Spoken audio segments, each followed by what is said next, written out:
দাদা একটু শুনুন না, দাদা একটু দাঁড়ান না, একটু কথা ছিল দাদা।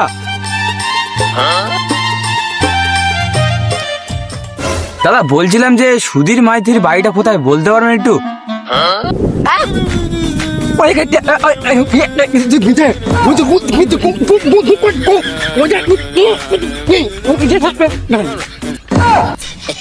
আচ্ছা পাগলে পাল্লাই বললাম তো।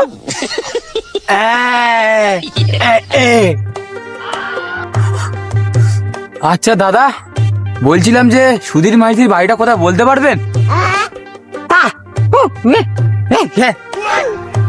কি সুধীর নাইটি? সুধীর নাইটি তো ওখানে পাওয়া যায়।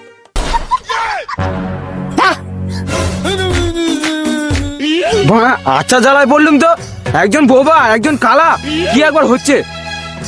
কি দুধ খাবে? দুধ তো এখানে নেই, দুধ তো বাজারেতে। চপ চপ চল ভাইয়া।